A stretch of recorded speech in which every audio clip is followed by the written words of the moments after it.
first, what is it? It is a device kind of like a piano here. Well, this is not a piano. This is a synthesizer, but we'll get to that in a minute. It's a device kind of like a piano that contains no sounds on its own.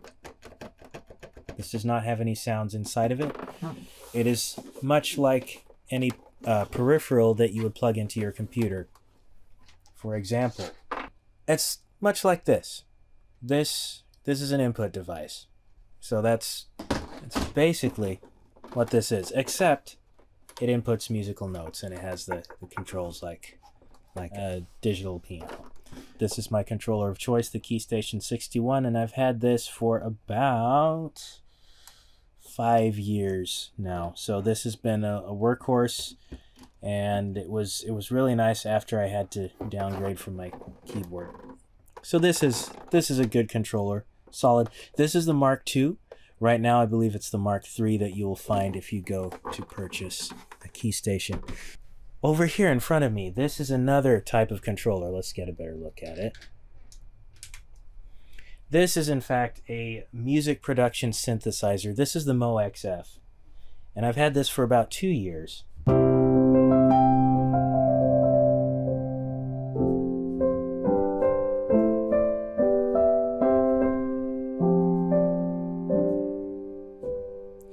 And this, unlike the Keystation, actually has what we call graded hammer action. The keys up here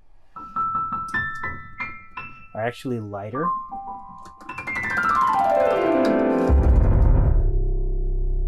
That was very not smooth, but the keys down here are much heavier.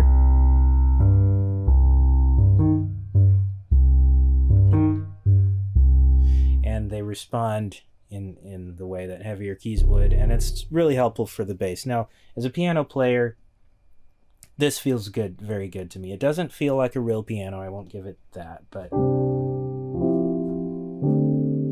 it does more so than not. There's another controller that I haven't talked about very much. This is the X key, the CME X key. This one is wireless, as you can see by the Bluetooth symbol, and this also will play your piano keys. Now, in the Keystation video, I talked about how the semi-weighted keys are easier for playing like synth patches. It's heavier, but it's not quite the piano feel. The MoXF, or a controller like the Arturia Keylab, or even Native Instruments has the Complete Control, the 88 key version. Those have more of a piano-like response. This does not. This is pretty much like a computer keyboard. In fact, for comparison, let's hold up my wireless keyboard here. You see that? Of course, this one is thinner and it's made of metal, so it's actually a little bit heavier. But that profile means that you can carry this around with you pretty easily. It's actually a little bit bigger than the Logitech keyboard here. But it does not have a piano response. As you can see, the key travel is really tiny. It's just... So everything is at a high velocity. This is good for sketching. I have done some sketching. It has your sustain pedal on here. And your pitch bend. And your modulation, which doesn't do much. The octave key, because this is only 2 octaves, it moves, as one would expect, up and down this range of keys. So you can move it anywhere with the octave up and down switches. There are 3 things you want to consider when choosing a controller, and they're very important because everyone has different needs. Number 1, what do you want? What are your space limitations? And number 3, what are your production needs? Now we're going to look at how to discover this practically as we hop over to sweetwater.com, not sponsored by the way, but they are where I did pick up my Keystation, and they have an excellent way to search for products. So we're going to search by category. We're going to go right here, go down to keyboards, and there's this little section called MIDI Controller, so we'll click there. Now what you're presented with is a perhaps overwhelmingly large selection of gear, but let's not worry about that. We have the filter section over here where we can refine our search. Now you can filter it by a number of things, including brand, price range, financing, and series. We're going to focus on price range. You can see here that $100 to $200 is where most of the controllers can be found, but we're going to set a price range here for what we want in the $150 to $350 price range. Okay, so we see this has given us a list of 73 products, and keeping those three questions in mind, now that we've decided on our price range, let's look at limitations. For the sake of this illustration, let's guess that we only have enough room for a 61 key controller. That's 5 octaves, that's plenty for getting started. So to compare apples to apples, let's just keep it on the 61 key models. Okay, and we have an Ovation launch key here, and the Keystation 61 because it's in the price range, and let's go with the Oxygen Pro 61, also by M Audio. So we'll hit compare. Now to start off, this section up here gives you a quick rundown of what each of these have. 61 note, 61 note, 61 key, they're all the same, they have 61 keys. And then below that is a list of all the other features. So for the Arteria Key Lab, we can see it has hands-on control, has 8 performance pads, and analog lab instruments. The Novation has 16 pads, so that's 8 more than the Arturia, and dedicated transport controls. But if you really want to get into the details of what they have, then you'll scroll down to here. What I do wish is that you could see the names of each of them as you scroll down like this. But anyway, we have the type, they're all keyboard controllers, they're all 61 key. And here are now how the keys, the type of keys that they are. So we have synth action, semi-weighted, and semi-weighted.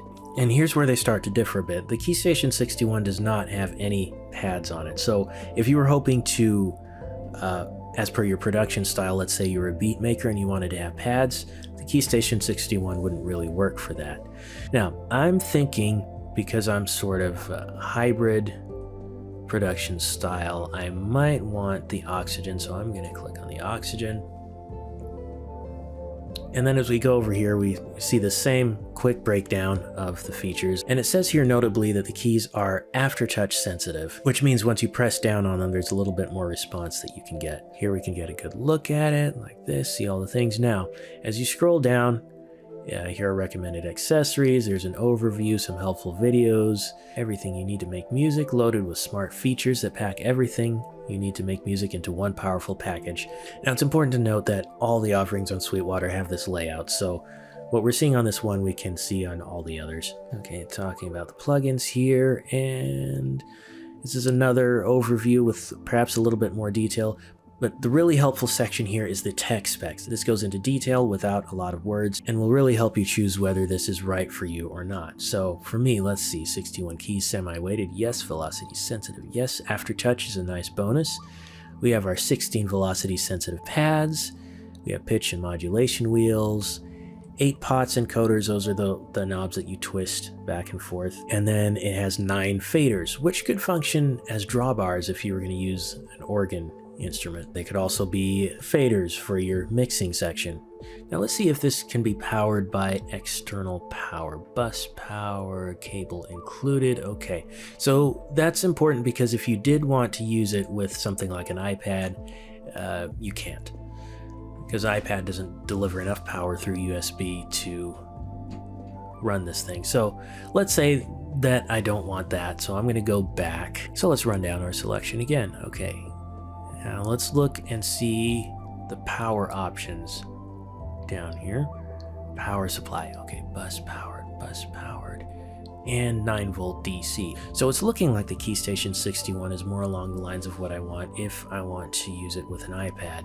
So we'll scroll back up, look, the price is actually the best out of all of them. But then I'm thinking to myself, do I really want to do iPad production? Maybe not. Well, let's go back to our search results. Because maybe I want something that's going to control my native instrument software. So now we can search by brand, and we can go to native instruments, and there's 3 options in this price range. So we have our A49 and our A61, and if you wanted the cheapest option, you had a really small amount of space, the A25 or any of the other 25 key options. So we're going to add the A61.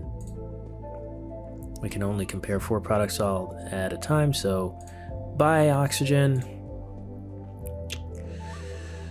and compare. So these are all about the $200+ range. I'm just going to call that 200. So A61, now let's see.